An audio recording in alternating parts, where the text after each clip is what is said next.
24-year-old Winston Lindsay from Hammersmith was a Grenadier Guardsman for 10 months.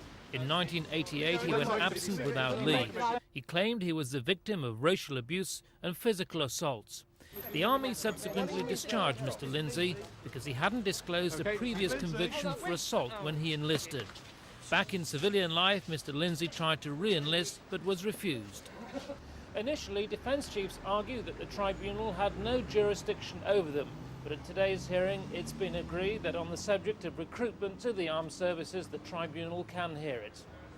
At the preliminary hearing, the Ministry of Defence claimed he was refused readmission because of his service record, which included a large number of disciplinary offences. Afterwards, Mr. Lindsay gave his reaction.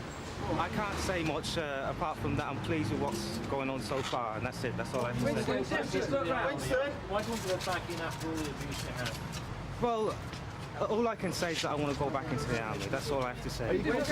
This is the first case of its kind to come before an industrial tribunal, although there have been constant allegations of racial abuse in the army. There are 9,500 black and Asian people in the armed forces, some 3%, well below the 6% of the population they make up. In the United States, the US Army has scores of black generals and 10% of its officers are black. A report on recruitment commissioned by the Ministry of Defence and due out tomorrow from a firm of city analysts is said to contain unpalatable facts.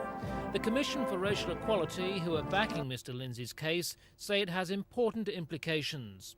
We say that the harassment and the way he was treated in the army may well have infected, if you like, the subsequent decision of the army when they refused to allow him to re-enlist. Whatever the outcome, however, it's unlikely that Mr. Lindsay, who has to wait 2 months before the hearing is resumed, will be allowed to rejoin the army. Ken Andrew, Thames News.